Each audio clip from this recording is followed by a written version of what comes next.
It should be a DraftScience Presents video. Should be. Comments, I guess. Alright, yeah, there's nothing, whatever. Hey Gary, send my love, dude. So this is the wise monkey, who's kind of an older guy, and, it just doesn't make much sense to say, like, a little niceism with the word dude in it, because it's just, especially when older people are using this dude crap, it's just, come on. Give me a break, dude. So the Bob the Fly. Information is unit of abstraction stored in the mind of an agent of some kind then, question mark. I don't care about this agent crap. It doesn't mean anything to me. When I say stored somewhere, whatever, another bullshit word. I'm just making the point that information can have it can have a physical nature to it, like a physical event took place. You got hit in the face. And then there'd be more information in the fact that you got hit in the face 3 times in 1 hour. And that 1 hour always happened at a certain period, like once a week, or on a leap year. And that piece of information doesn't have any real physical form, but that piece of information, the knowledge of that relationship, is information. So when you say, the universe is made of information, it's sort of a lie in the overt sense, in the substance of the information that really means something to a human being, for example, is the information that has to do with understanding the relationship between two events, and doesn't have anything to do with the events themselves in anything but a statistical way. So it's just sort of a lie to say the universe is information, because it's only a tiny percentage of the information that can be gleaned from what the universe is doing. The relationship part of the universe's function, the fact that there's another sun in the galaxy somewhere, and it has another planet that might not look anything like the Earth, but the moon might be exactly the same, in the sense it's so similar. And that would be a piece of information. Now, those two physical events would have absolutely nothing to do with each other in any other sense than that an intelligence could recognize the similarity between them and acknowledge it. But otherwise, there is no information. There's no physical relationship. It's not a physical thing in the universe relationship. The relationship is merely perceptual in the sense that it can be understood.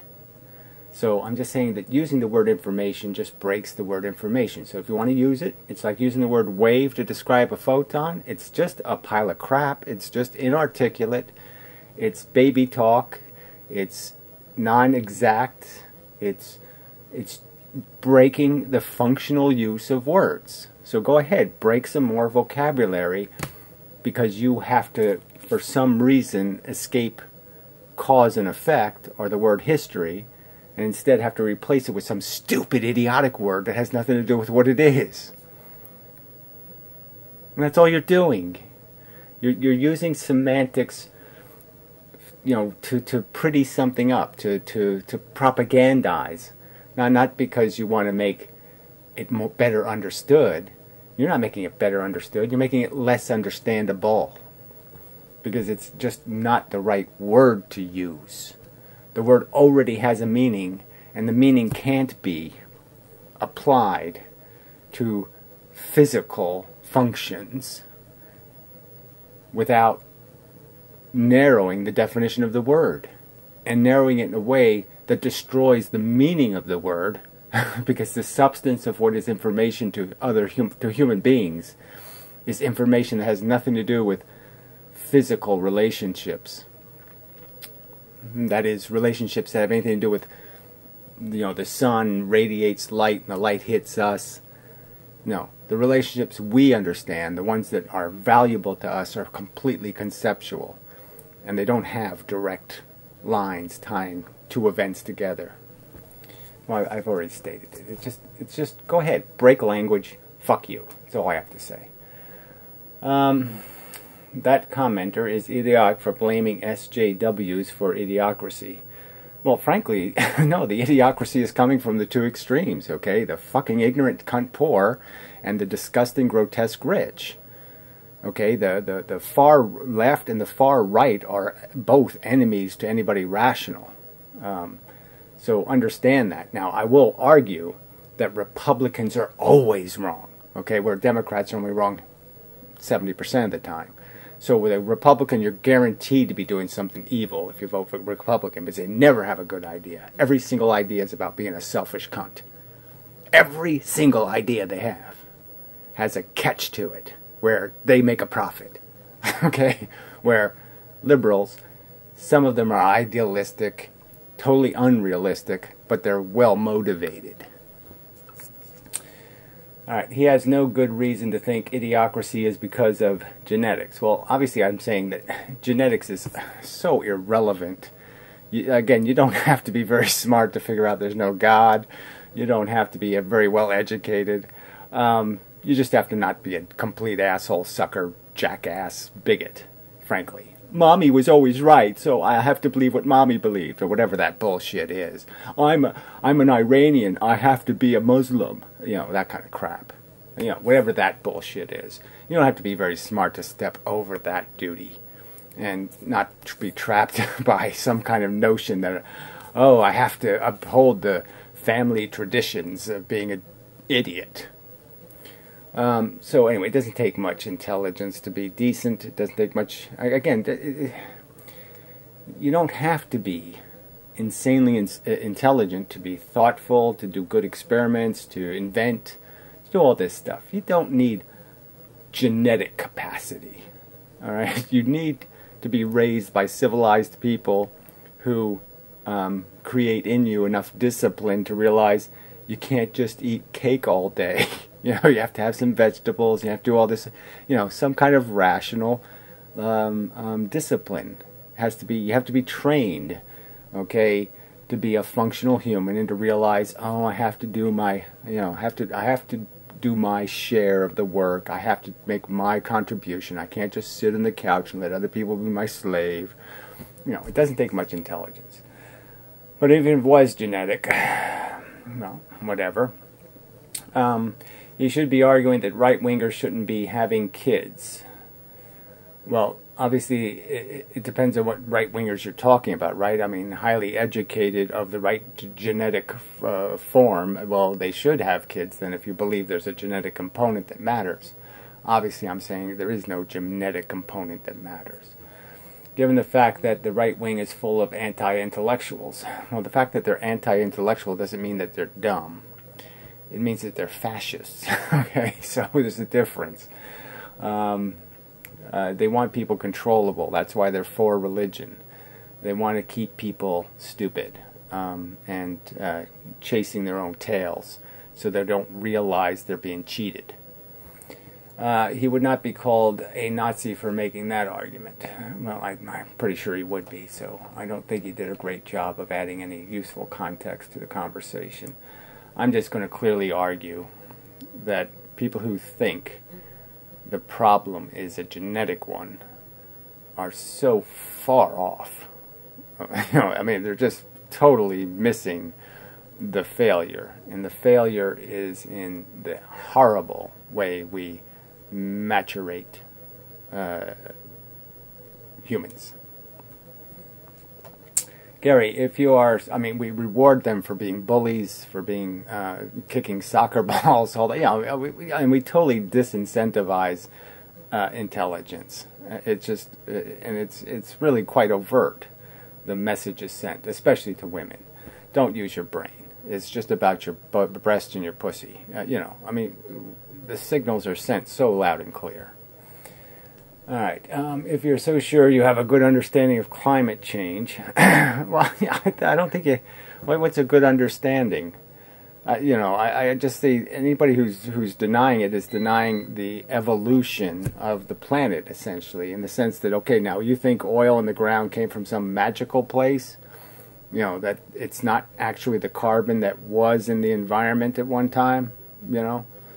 So once you realize that, okay, there's a bunch of carbon in the ground, that's a big difference between now and the Earth 4 billion years ago. Big difference. A bunch of coal and a bunch of oil in the ground, sunk. So And you're saying, well, what happens when you put that carbon back in the active biosphere? Well, yeah, okay, it would have an implication, and it's clearly, the implication is it's a greenhouse gas. That's undeniable. I think it's just fact. You can do the experiments and show that that's what carbon does. It takes in ultraviolet light and gives you back infrared. That's the greenhouse effect. All right. Climate change, why not explain the quantities of CO2 that purportedly cause it? I don't need to explain it. I mean, it explains itself in the sense that there are greenhouse, water vapor is a greenhouse gas. And then CO2 is right next to it, like second place. And then methane. And then, so it's not that complicated, the science. I've been looking for an explanation for 16 years, so I don't know what explanation you need. Just fill a vial full of CO2 and then shoot light through it and see what happens to it. See if it's degraded in frequency. By the way, CO2 makes up 0.04% of the atmosphere. It doesn't matter. You could argue that what's the stuff in the very high atmosphere? Ozone. Tiny percentage of the total atmosphere, but clearly a very important layer. All right, and clearly it's all about layers, right? Different layers, the amount is at different levels, and so we know that CO2 is one of these gases that hangs out low. Think about that. No, I really don't need to. Okay, I don't know what your motivation is. Why don't you just think about what your own motivation is? Why are you a denier of the fact that human technology has put a ton of carbon in the atmosphere? I mean, why are you denying it? We have essentially fires burning all over the place, creating all kinds of heat and fumes, and you're just pretending they don't have any consequence? Also, CO2 has a low heat capacity. It has nothing to do with its capacity. It has to do with what it makes as a mirror. It lets a certain kind of light through, and then the light bounces off of it on the other side. That's the nature of a greenhouse gas. It lets one kind of energy through. It's transparent to it, like window glass. It lets ultraviolet. I mean, it blocks ultraviolet. Well, anyway, crystal, let's just say, or mica, or something else. Mica's a good example, right? Lets the ultraviolet through, and then blocks the infrared. Greenhouse material, effectively. I mean, the word greenhouse, even the idea of a greenhouse, you're denying the existence of greenhouses. They let the certain amount of energy in, and then the energy is converted into a lower frequency, and it gets trapped inside the object. I mean, you're denying the idea that these are heat traps. Also, CO2 low heat capacity. H2O makes up 1 to 3% of the atmosphere, and again, that's the second highest source of greenhouse function, and the number one source maybe. And obviously, so as that's the compounding factor. As you increase the temperature through one greenhouse gas, you'll end up creating more water vapor, which accelerates that increase. So just as storing the carbon accelerates the decrease, that is, we started having ice ages and all that crap, we're just reversing the process.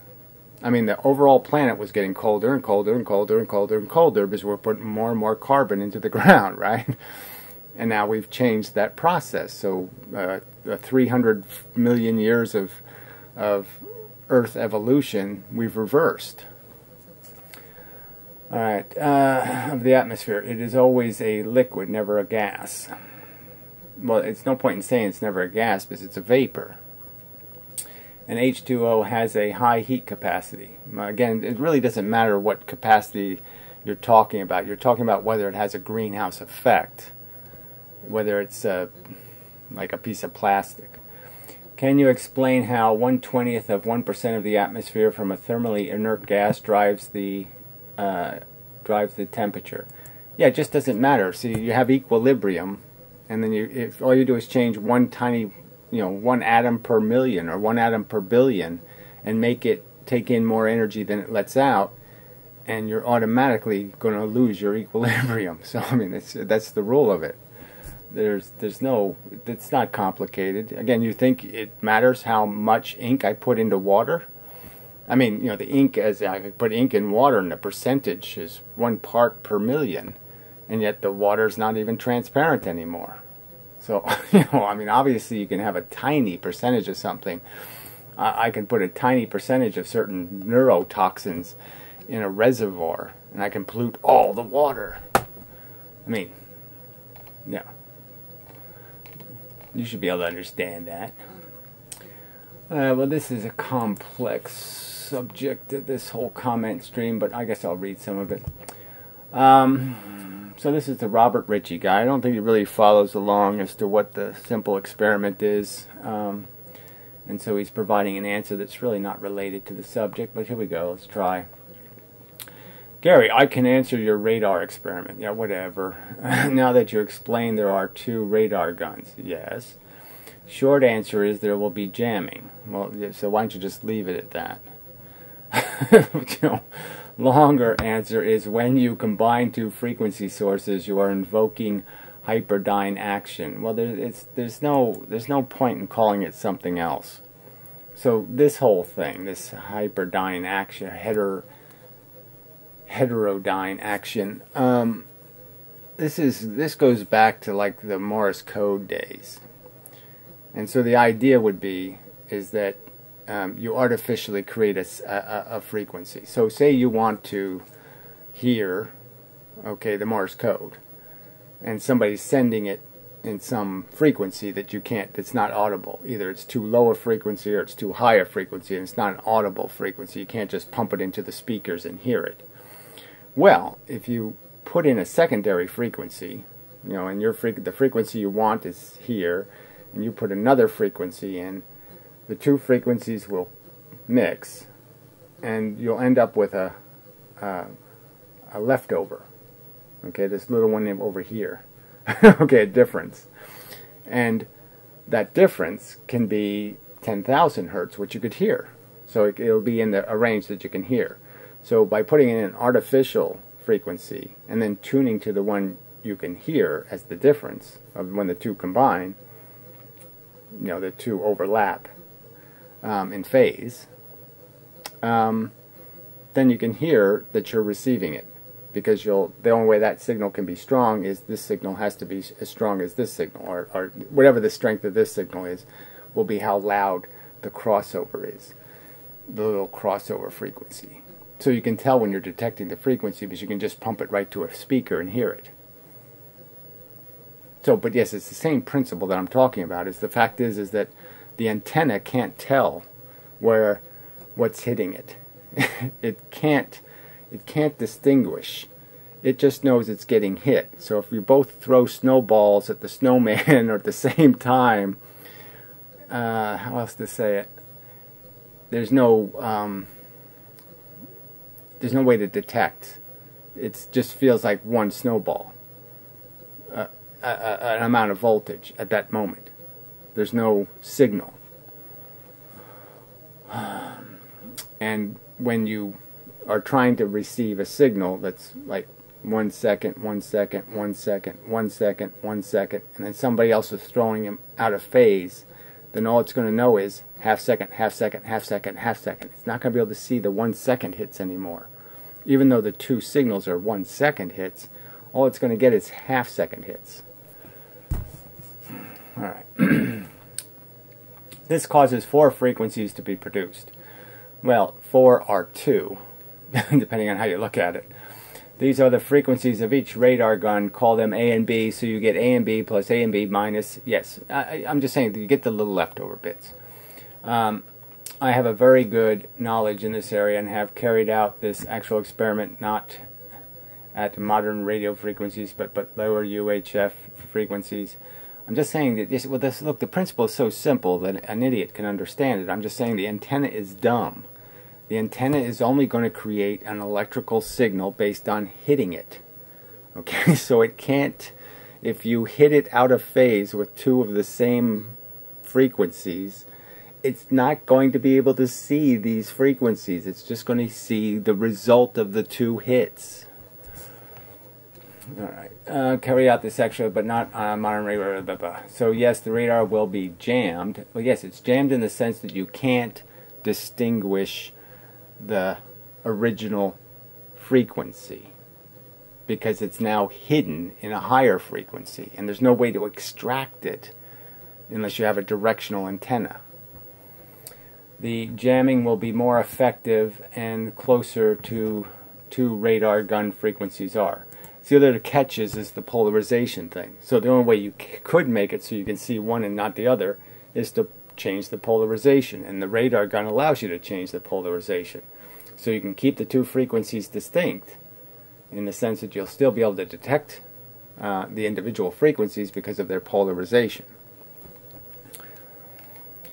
All right, Douglas Levison. All right, so there was apparently another comment here that's been removed. Are you for real or just trolling? Two guns aimed at the single receiver cause hyperdyne action at the receiver. Well, again, it doesn't cause anything special.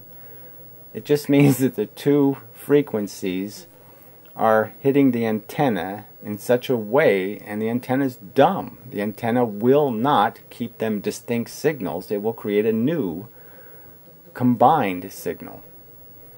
Just as if I combine your velocities. Somebody hits you this way and then somebody hits you this way. You'll end up with a combined velocity in a new direction. Also, the additional frequencies would be detectable anywhere the two frequencies were together in free space. They'll not combine in free space, but obviously there's any location where you can receive both the signals. So you can move your antenna anywhere, and obviously from two antennas you're still receiving the data, but the strength can change, and if you change the strength, well, then you'll still have enough left over of the original carrier that you can still detect the difference. So as the signal strength changes, well, then you have more of a chance of still detecting the original signal, because one path will be stronger than the other path. They won't all be combined out of existence. You don't need mixers, as the mixing occurs by the receiver attempting to accept two signals. Well, the only mixers you need is in receiving, in the sense, well, I don't want to get into that. Mixing would have more to do with the creation of the fake signal. So sometimes they don't introduce the extra frequency by putting up another antenna next to your antenna and sending the signal into your antenna, so both of them are mixing. The mixer's inside, so it takes the receiver and then mixes it. So the mixing's happening after the antenna. But you don't physically need to do that in the circumstance where you're measuring two different signals coming from two different locations. But if you're trying to use it for the purpose of autobolizing or lowering your carrier frequency, see, the other advantage is if you can turn a high frequency into a much lower frequency, you can amplify the signal with a lot less loss. And that's sort of part of the catch to this also. It happens all the time. Just ask any amateur radio. You don't need mixers. Right, you just need the antenna can do the mixing, but I'm just saying if you're doing it for the purpose of better receiving a signal, well, then you do need a mixer, because the mixer is basically the part where you're adding the second frequency to screw everything up. Thus the word mixer. Just to be perfectly clear, so this is the Douglas guy. I'm referring to a pure microwave without any carrier signal. Can you explain how this hyperdyne action takes place in slightly more detail? Yeah, well, again, it's just artificially creating the same phenomenon, but doing it in a controlled way, so you pick up that different frequency that just basically tells you the carrier exists. see, the old Morse code, they just turned the antenna on and off, on, off, on, off, on, off. So all you really had to do to get the Morse code was detect the signal. You didn't have to actually interpret the signal or demodulate the signal or do anything fancy. You just wanted to detect that it existed. I ask for clarification because if you create new frequencies out of two pure microwaves of the same frequency, then that disproves the understanding of electromagnetic waves come in sine waves, because it's impossible to add two sine waves of the same frequency to get a new frequency. Well, clearly they can use their silly perturbation theory or whatever the hell it's made out of to make the argument that, again, as long as you're counting the nodes, they could say the nodes are out of phase and nodes are mixing. I'm sure they have some justification for it, but clearly it debunks the idea of interference, and that's the only part that matters here. It gets rid of this idiotic notion that the waves are actually interfering with each other. I'm not trying to be disrespectful. I mean interfering in some kind of physical way before they get to the antenna. I'm willing to consider your point if we come to understand each other. Alright, Richie responds, no two microwave sources will be the exact same frequency. Well, that's silly. Obviously, it's the exact same frequency is pumped into the two antennas, so they are at the same frequency in the same phase, and you're just changing the phase by changing your distance from the two sources. So there's two sources, and you're just changing your distance relative to the two sources to change the phase of the two signals. By changing their phase, you're making them independent signals. The microwaves are sinusoidal, so is radar, even when they are pulsed. Well, again, there's nothing sinusoidal. That's all a pile of horseshit. It's either on or off, on, off, on, off. Radars are generally CW, or continuous wave, and that is the carrier. Well, the point is the antenna keeps producing them, so the rays are of infinite length. The rays are as long as you keep pushing the signal. So the ray length is continuous, but there's no waves. Google is your friend. Fuck you. So I suggest you do some study, as the subject matter is too involved to cover here. Well, obviously you could just say, I would suggest you do some research on the word hyper whatever blah blah blah, and you don't need all this patronizing bullshit.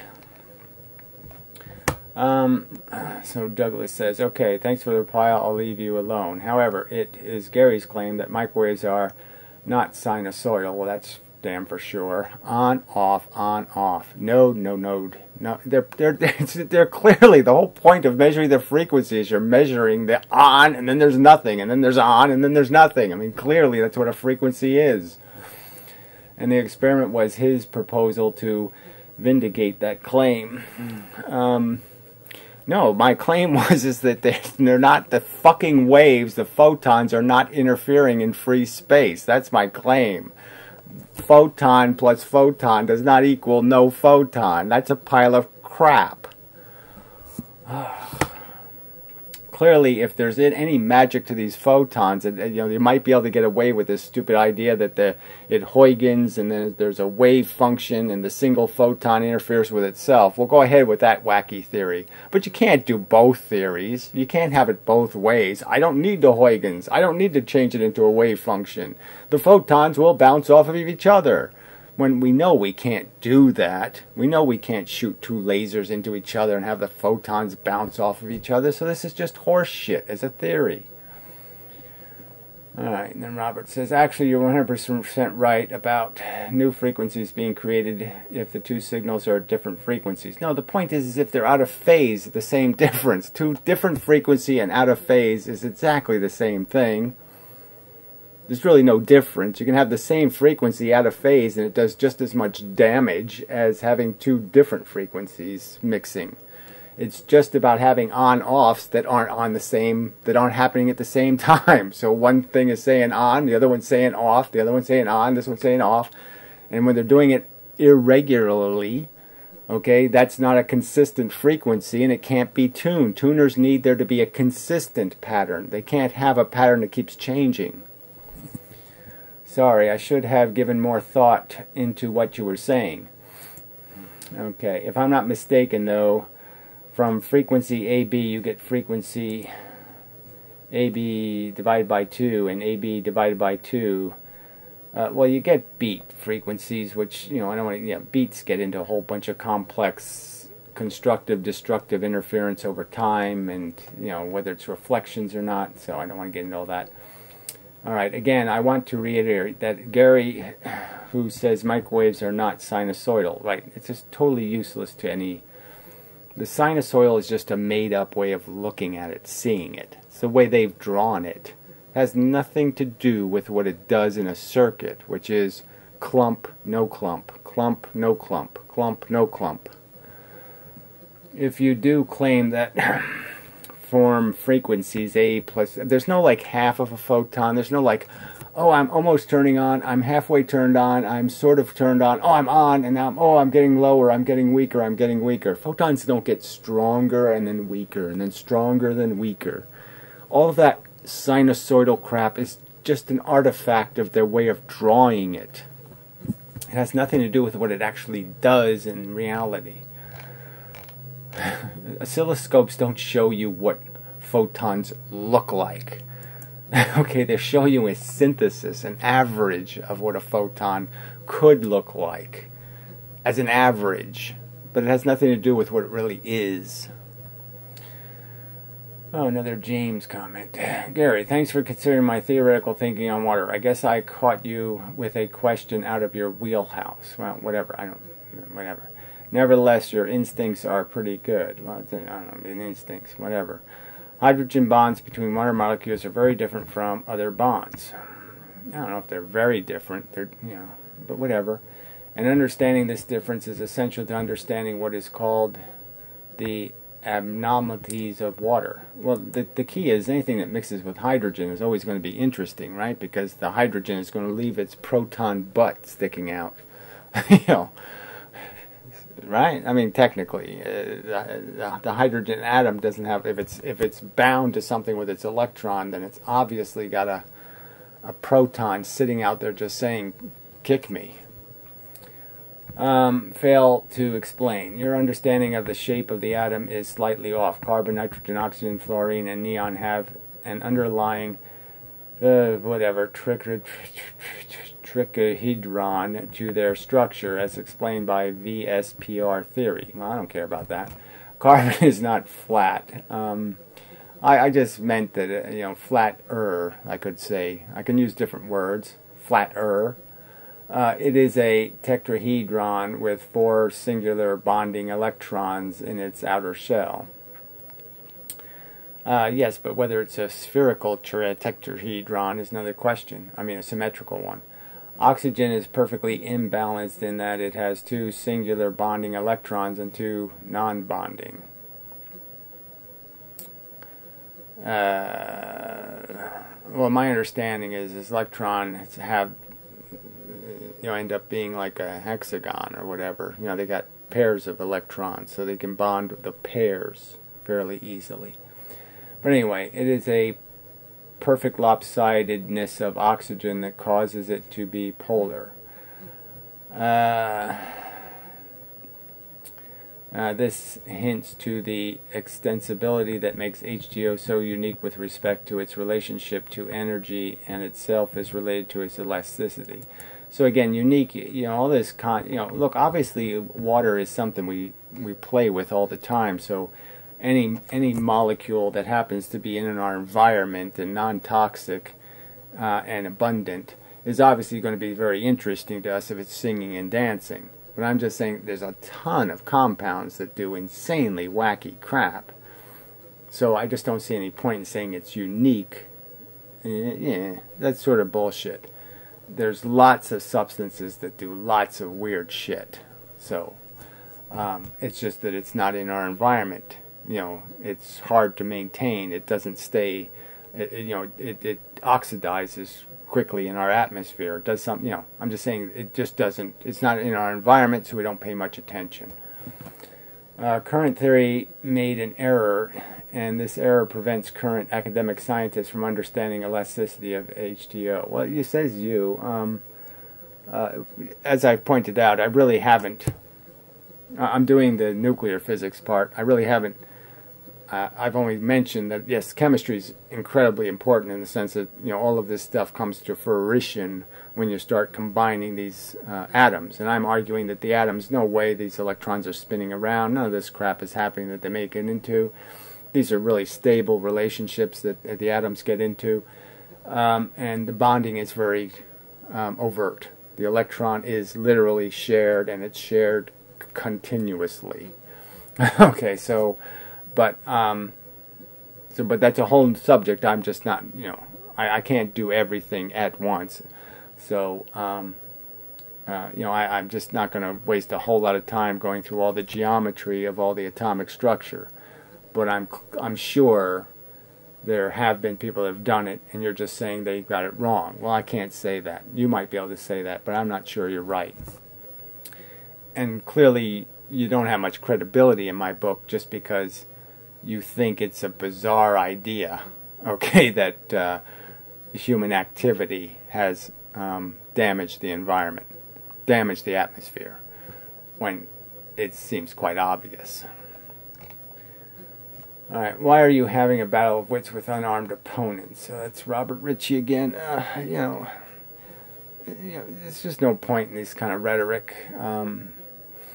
The whole world is unarmed, you could argue, in 90% of what it does or thinks. Any human being, like I said, I could sit there and pick on you and, point out how you got this wrong, and you got that wrong, and you got that wrong, so you're unarmed, your gun is broken. But whatever. Mainstream science thought Venus was only 140 to 212 degrees. So amazing. So yes, we looked at a planet that's really far away, and we took a guess at what its temperature was, and our guess was wrong 100 years ago. Wow, that's woo, you really got them there, didn't you? No, you didn't get shit. On Venus back in 1955 and 1960, 5 years after Velikovsky wrote words in collision. So, it's totally uninteresting. Again, and you think this Velikovsky asshole, who's just basically saying, I want to convert science into a biblical story. I want to match old biblical stories. And they're basically one kind of biblical story, Judeo-Christian nonsense. Fuck you.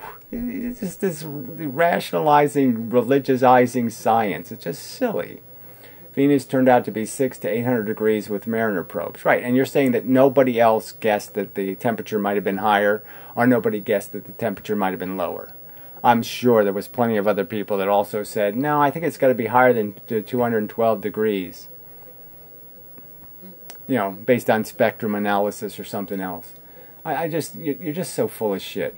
If you read Velikovsky's books, he never gave any preference for one religion or another. Well, it says you, okay? I've seen enough critiques of his books or segments. Why don't you quote a paragraph of his bullshit?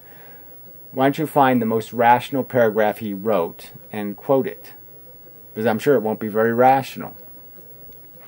He simply used all that testimony from people all over the world, right? All the testimony about UFOs and visitations and ancient astronauts and just babble, who never knew each other. Yeah, right. It's just more crap about how somehow, because humans stumble on the same kind of mistakes. So, if the Native American Indians, thought there was a great white ape, that lived in the mountains, and the Africans thought, no, it was a great black ape that lived in the mountains. Just some sort of bullshit like that could mean anything. No, it doesn't mean anything. Telling their own story differently. None of these stories are told in any kind of rational language. So it's just such a bullshit. You're just making up this crap in order to suggest that the sky back then was different from now. Whatever. Yeah, the Venus was as close as the moon. So just break every law that we have discovered, every frickin' thing we do know about how the universe actually works, and pretend that Venus jumped over to the planet Earth, said, "Hi, I'm Venus," and then jumped back again. It's just silly crap. Go ahead. Just be an asshole for no reason. Defending creationism. Ugh. I see you deleted my comment within minutes. No, I didn't delete your fucking comment. It's probably in the spam folder, you stupid douche. I mean, you know, this stupid cowboy, right? So he's using his real name, John Wayne Gelfield. You know, he's just been an antagonist for 3 years, typing lies and nonsense. And he's surprised that I would have blocked his comment. Yeah, but I didn't see it. I didn't do it. But yeah, sure, I would have. After I read it, I would have thrown it out like the pathetic crap that it always is. And so he says, pathetic, absolutely pathetic. Okay, so another one of your pathetic lies. Okay, another one of your fake, phony accusations that doesn't backed up with anything called evidence. So once again, you just lied some more, didn't you? Yeah, you just did. You lied some more, proving my point. You can't do anything that isn't a lie, a deception, a fake, a fraud. You're a fake human, a troll. You have no balls, no accountability. You just talk shit. You're just such a pile of suck. A fucking heckler. That's it. That's all you are. Ferris Wheeler, another one of his fake accounts. Alright, hilarious. I referenced some real problems with the theory. No, you didn't do any such thing. And Superior Mind just deletes his own comment as well. Notice how he didn't delete it when you left your comment. What a dishonest scumbag. So more accusations. I have no idea what Superior Mind did or didn't do to a comment, but that's his business. But I didn't delete any comments. I've never taken any of my videos down. Alright, Ferris Wheeler was John Wayne Gelfield. Yes, exactly. How many troll socks do you have? Well, yeah, that's the whole point. Just a bunch of fake accounts. And here he is again, El Capio Guzman. And so now he'll do his racist thing where he'll talk like an ignorant black person, or talk like an ignorant Mexican, or just throwing his racism in. All right, Superior Mind, you got to understand something. Gary Mosier, I don't know why he's got to use my real name for no good reason. The crazy lion of Mendham is the first person in human history to unify the strong and weak forces, and indeed the first. Well, I'm the first person to give a rational explanation for how a magnet works. Why don't you just stick with that video? Why don't you do what the simple task I put on you? Just link to a better explanation. Just do it. If you have the better explanation, show it. Show the better theory. Go ahead. The simpler or more complete answer. Go ahead. Just provide the link. Pussy. Alright, and indeed the first human to create a unification theory of physics. Well, yeah, I guess so. That's the way it works out, yeah. And what are you? You're one of the common naysaying, nitpicking can't-doers who are so petty and resentful of people who can. We are insanely jealous. Obviously, that's all you have. You're ugly, stupid, and fat, and smelly. You're everything I'm not. Every single thing that I am, then you are not. And that's your plot in life, is you're just stuck being this stupid, dull, smelly, inverted penis loser. Alright, so we have to devote countless hours to commenting inane things on his channel. Yeah, that's exactly what they are. They're inane, aren't they? I mean, I've just pointed out how they're just stupid, pathetic accusations based on no evidence that are just so easily proven to be just overt lies and, things that even any decent person would know you're not supposed to do, is to sit there and convict without evidence. And you do it all the time. You're not a fair cop. You're a bigot. You're a guy with some sort of grudge, clearly. And you're doing exactly what, yes, at least you're admitting what you are. Pathetic troll. So yeah, I'll just block these extra useless channels of the same liar. So again, a liar has to use fake names, fake channels, and do it in some sort of racially bigoted context. Pathetic. All right, this is some. So this is the same cowboy. This is some retarded shit Holmes. See, he does this. You know, he's going to use the bro talk now or whatever it is. I just recently broke out of jail, amigo. So yeah, then no, we'll be done. Yeah, we're not going to bother reading that. But you know, isn't that the pattern? All right. So then this inpronounceable name.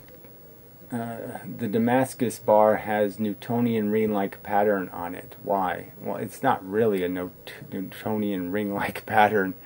It's and that's just folded steel. You know, when you compress steel, you it's a like all metals really, like everything in a sense, in terms of how atoms combine.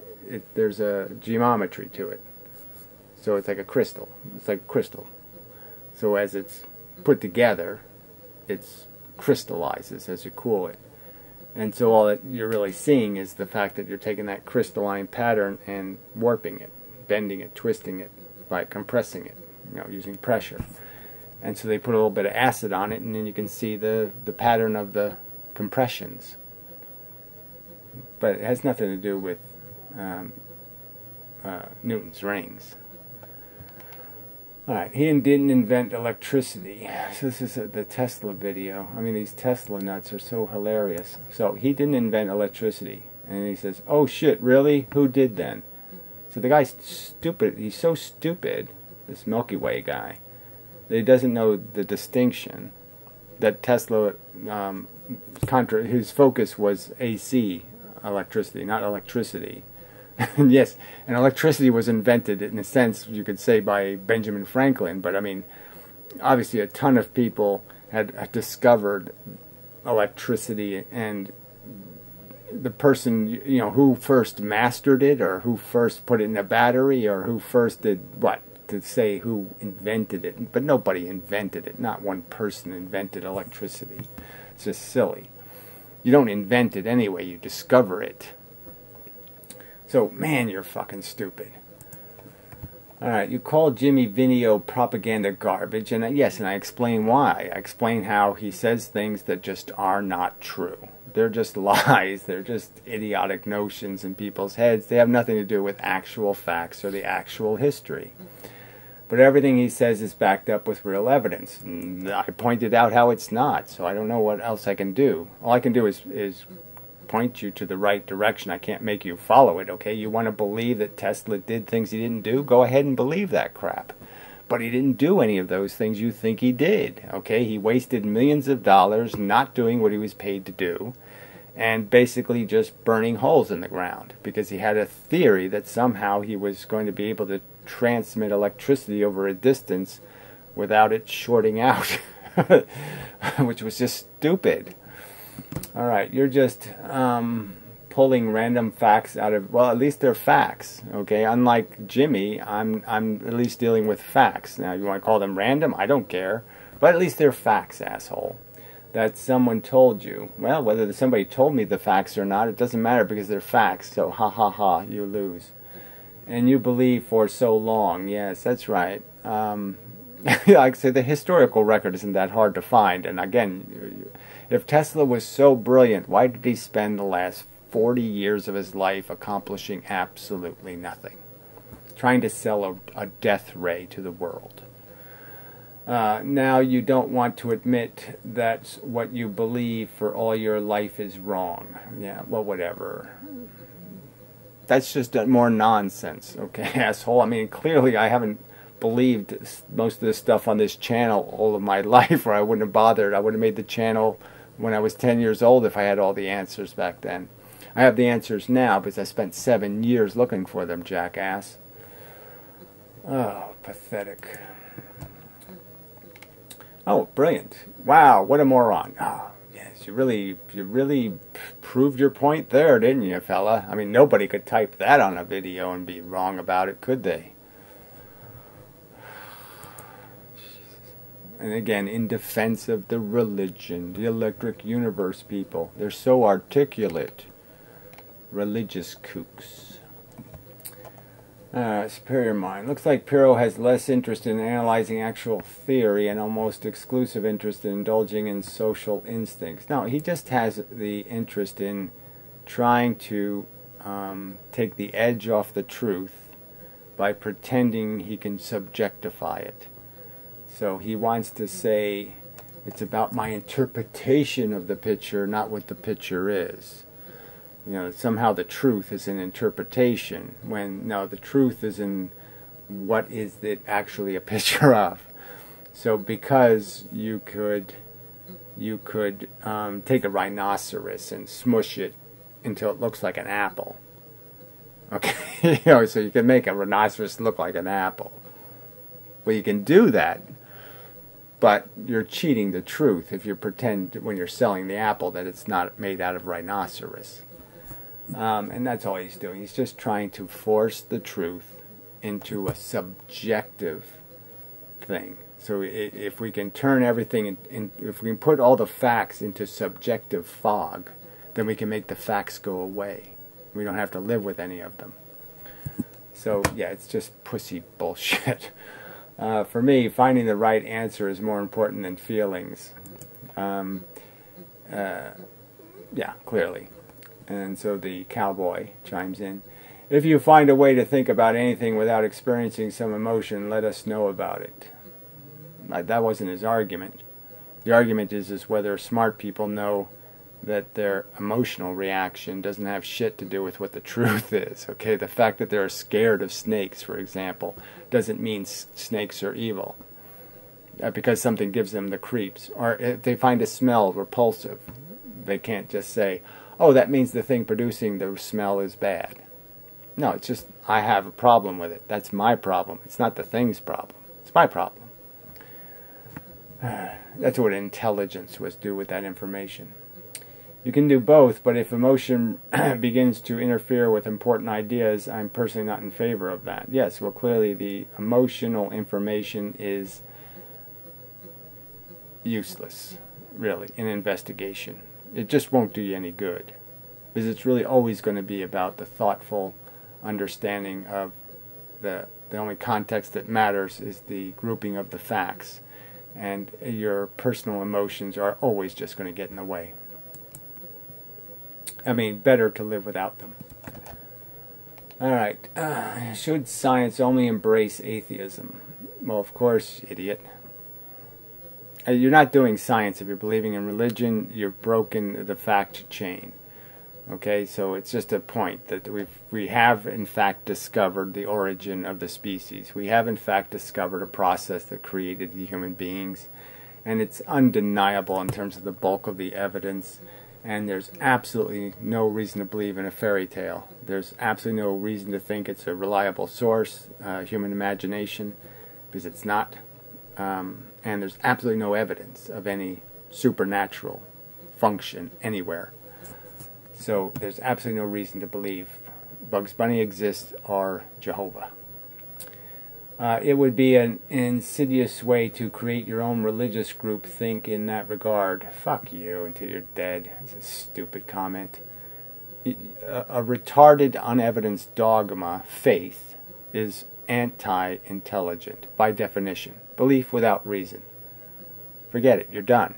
Okay? Everything has to be within reason. With reason. Not without reason. You're an idiot.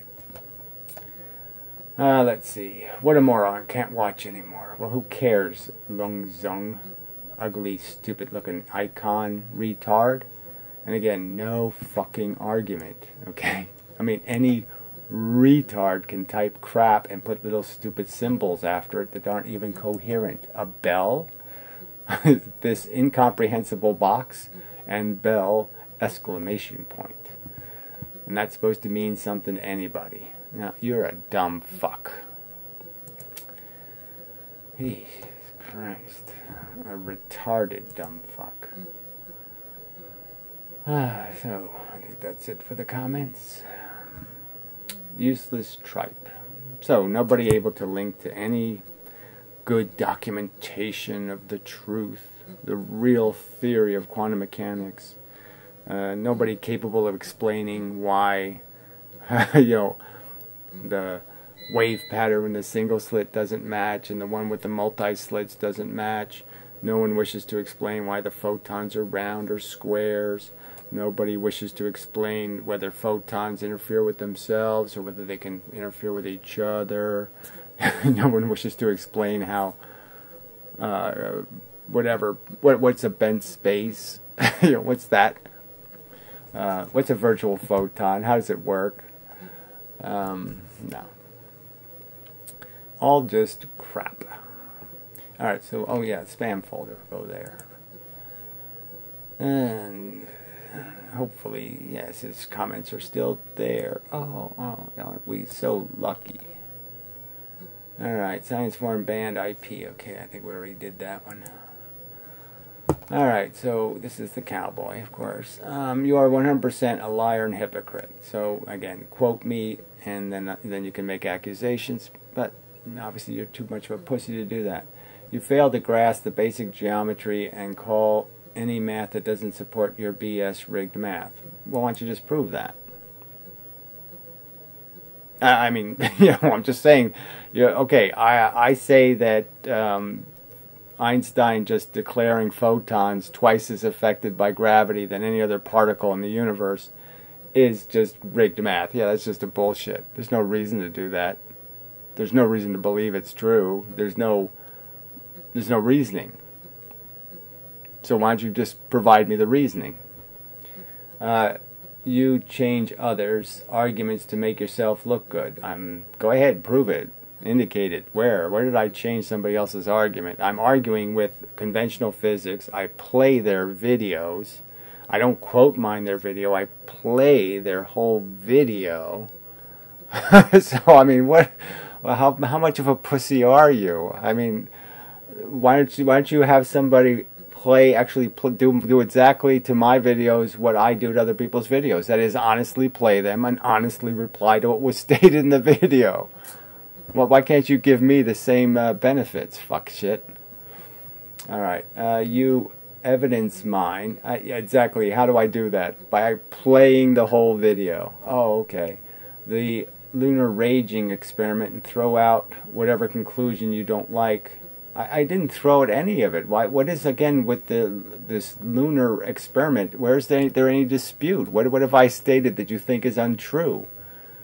Do you really, I mean, what are you arguing? Are you arguing the laser beam isn't, whatever, a half mile across when it finally hits the moon?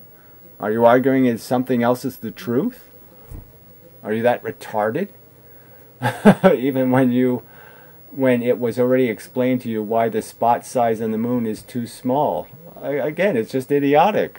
There's nothing explained. Where did you explain that? How the laser beam is too small to hit the reflector? Where did you explain any of that?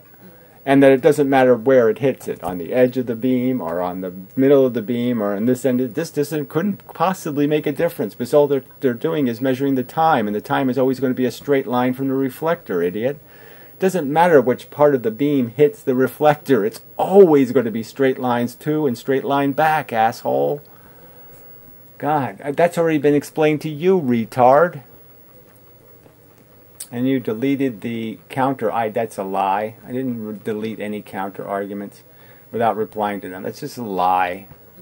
Okay, you make the false claim that your questions haven't been answered. Well, they haven't.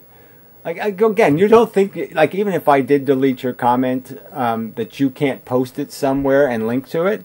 Go ahead, post your fucking explanation somewhere. I'll go mock it again. It's okay with me. Go ahead and explain how they're not straight lines back and forth from the reflector. Go ahead, try to do that. Try to explain how the photon on the edge of the beam is somehow going a longer distance when, no, it's going a straight line to the reflector. Always a straight line to the reflector. God, you're just so fucking stupid. Alright. Even though people have answered them previously and you yelled over them. What an argument. Oh, I yelled over the explanation that was so brilliant. Well, I guess I played it then, right? Or I read it. So I guess what? You made your argument and I made my counter argument. Alright? And what else can take place? We can't do any better than that. I'm saying clearly the evidence is on my side, and clearly you haven't provided the evidence. My videos still stand. They have written statements are in them. Go ahead, quote one of the statements and demonstrate how it's wrong. Demonstrate the experiment that shows what I'm stating is the truth is wrong. Oh, you pussy, you fucking pussy. All in defense of his girly, silly physics. The moon loves the earth, and they're attracted to each other by the powerful love force.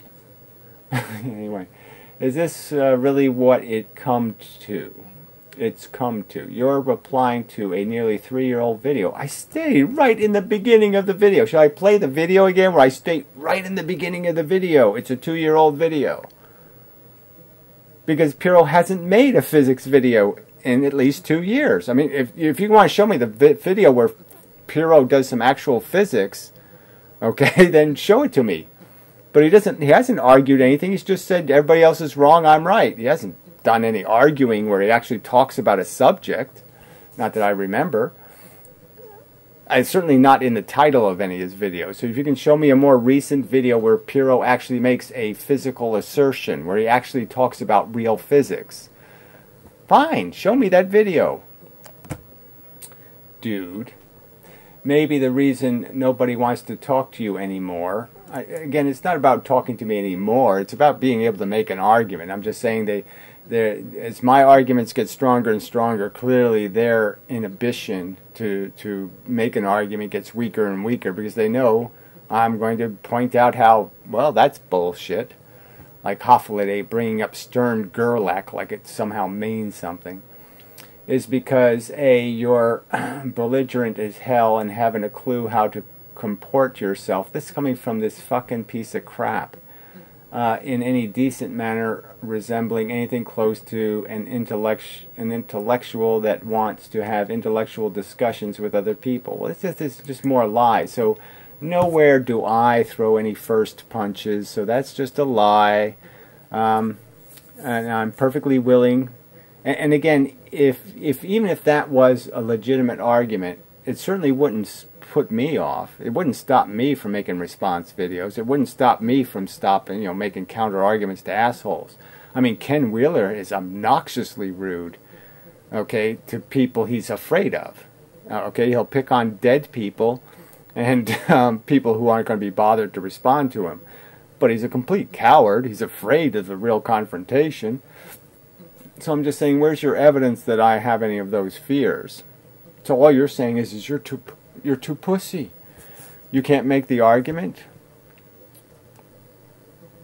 That's all you're saying. Why would it stop you from making the assertive argument in your well-disciplined and polite manner and just say, oh, gee, not only is this guy terribly rude, but he's completely wrong, and this is why he's completely wrong. Why can't you do that? Your physics ideas and possibly the rest of your philosophy is childish, superficial. Obviously, your behavior is childish, superficial, vapid, wrong, lies. That's all you are. So he says, totally devoid of facts and figures, except for the drawings and the explanation of the function and how it fits the evidence. Then that's my obligation, is to provide a theory that fits the evidence, the experiments. And that's what my theory does. Your theory doesn't. Further, you flat out reject evidence when it's presented to you. So that's another fucking lie. So go ahead, show me the experiment and I'll go dissect the fuck out of it. Show me your evidence. Show it to me. Oh, that's right, you don't have any.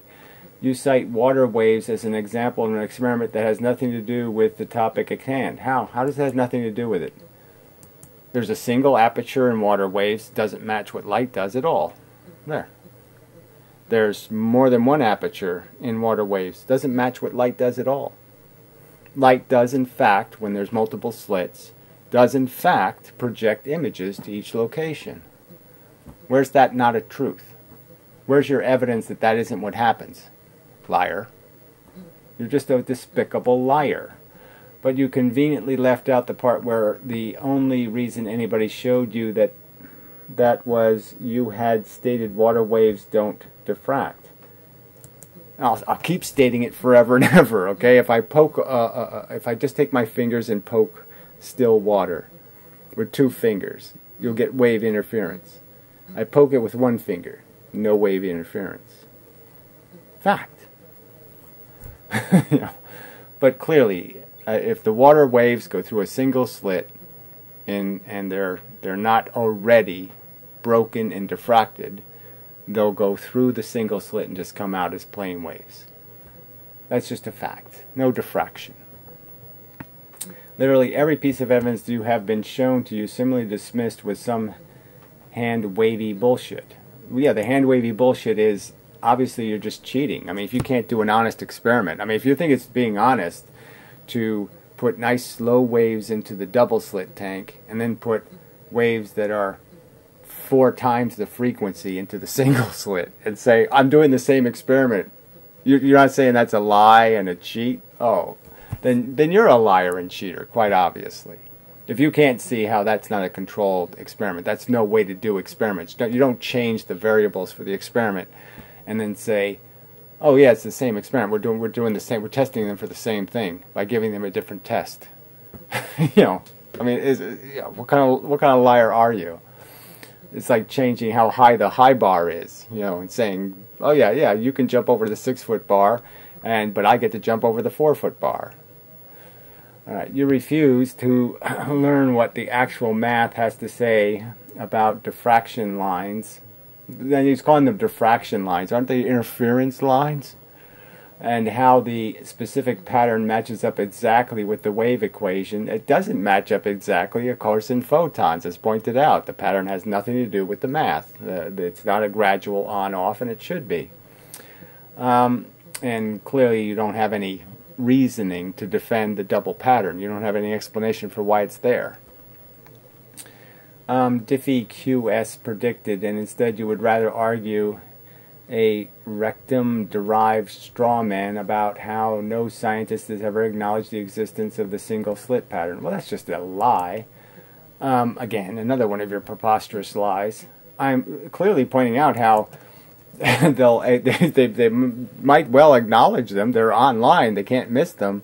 Clearly, though, when they want to try to say there is light is a wave, they clearly just quote mine the evidence and to make the one point, and they just don't tell anybody about all these other experiments. Clearly, when Professor Lewin was doing the lectures, why did he do the double slit experiment first in the lecture, and then 3 lectures later talk about the single slit? I mean, what sense does that make? When clearly the phenomenon was first discovered by Newton. So let's just forget about the real history and the fact that Newton had already discovered the phenomenon. So why do they have to change the history? Why are they making this big deal about Young? Again, what was so remarkable about the Young experiment? Newton had already done the single hair experiment, which is essentially the same thing Young was doing. There was no double pattern in the Young experiment, so Young wasn't discovering the fact that the double slit creates 2 patterns. So it was a completely unremarkable experiment, just a fact. Anyway, and how does one prove such a broad generalization, you ask? Question mark. I didn't ask anything. Well, of course, you show pictures that scientists took of the single slit pattern. That's how. And again, but they don't take those pictures for the purpose of explaining wave, making the argument that photons are waves. So why don't you show me the one video where they prove that photons are waves by first pointing out how the single slit does it with Huygens, and then point out how the double slit. So why don't you show me how somebody fixes that incontinuity? The fact that Huygens creates 2 waves in the single slit, and yet Huygens doesn't create 4 waves in the double slit. So why don't you just explain that contradiction? I mean, your theory has to have some consistency, and clearly it doesn't have any consistency. First you say single photons interfere with themselves, then you say no, independent photons can interfere with each other. One place you say Huygens creates 2 waves, and the next place you say no, Huygens doesn't create 2 waves. You can't see how your own theory contradicts itself? That's called a paradox, asshole. Simple, obvious paradoxes, and you do nothing to fix them. So I show pictures of the fact that you don't fix the paradoxes, that your scientists don't even acknowledge the existence of the paradoxes because they separate the subjects. They never combine all the evidence together and show the real picture. They never say, well, look, it does sort of a little bit match wave interference in the double slit. Yeah, of course, the water wave is going up and down and the light wave isn't doing that. It's not turning on and off, so that doesn't match. And here, clearly in the single slit, it doesn't match. The photons do a lot more stuff than the water does. And clearly here with the multiple slits, yeah, it doesn't match again because there's actual patterns going to the different locations. So, yeah, it's not an interference pattern. I'm just saying your dishonesty is clear, and you're just defending the dishonesty because you're glued to whatever magical notions wave theory creates for you. Somehow this wave nonsense means something to you. You need it. You need this little vibrating butt plug, to get off. You can't get off without your little vibrating butt plug. When the people here already partaking in online conversation with you wanted to discuss your theory at length, and you squandered that bullshit lie so ungraciously and contemptuously. Fact is, my videos are live, the ones I'll do with other people. Anybody can rebroadcast any of it. None of it's hidden. I don't squelch it. I don't delete it. So if I cheat somebody in an argument, isn't it going to be obvious? Couldn't you just play the part where I cheated and just show that I'm a cheater? So why are you such pussies? Okay, what is sad sack of shit you have become? Well, again, I have nothing to say except I have no apologies to make for any of it. In the sense that I'm just defending a kind of fairness. I mean, you can even see it like with that dissident asshole. He doesn't pay any attention to any details. Again, he doesn't really pay attention to the details of somebody else's theory. And so it's all superficial analysis. And I'm the one that went to the trouble to actually pay attention to what he was proposing and to be able to see the flaws in it. But he's not willing or capable of doing those kind of things. So if you can't get any kind of equity out of people, there's no point in having the conversation, is there? Why should I waste my time having conversations with people who are incapable of giving me the same good test or fair test I'll give them? And again, where's your evidence? Was there any fair test in here anywhere? Did you provide any evidence of anything? No, you just made arguments. Oh, we gave you evidence. No, you didn't give me anything. Where is it then? Why don't you have the links handy for your really great evidence of something that I can't explain? Go ahead, provide me a link of the thing I can't explain. That my theory doesn't cover. That there's somehow evidence against it. You don't have any such evidence. You lame fuck. Anyway, so I spent way too much time on the troll, but whatever, that's all there are right now are trolls. So until somebody else can show up and make an actual argument about the physics, an actual argument defending bent space as some sort of real force, or virtual photon as anything but a useless pile of nothing jargon, I don't think there's any point in even getting into entanglement theories. But there's just so much of it. Like I said, why not just explain the quantum stuff? Why not just explain how quantum mechanics can't even figure out whether it's new universes being created, or photons have radar, or randomness is innate in the universe? They can't even figure out what's going on at all. They have no consistency in their explanations of any of this crap. And the evidence is garbage. So again, why don't you explain how the Eddington experiment is a really great... That's like hard evidence. That's like digging up a dinosaur skeleton, the Eddington experiment. Why don't you explain to me? Why don't you show me how, yeah, it's just as good evidence as digging up a Tyrannosaurus when it's no such thing. Alright, so that's enough now. So, till the next time, and such. Yeah.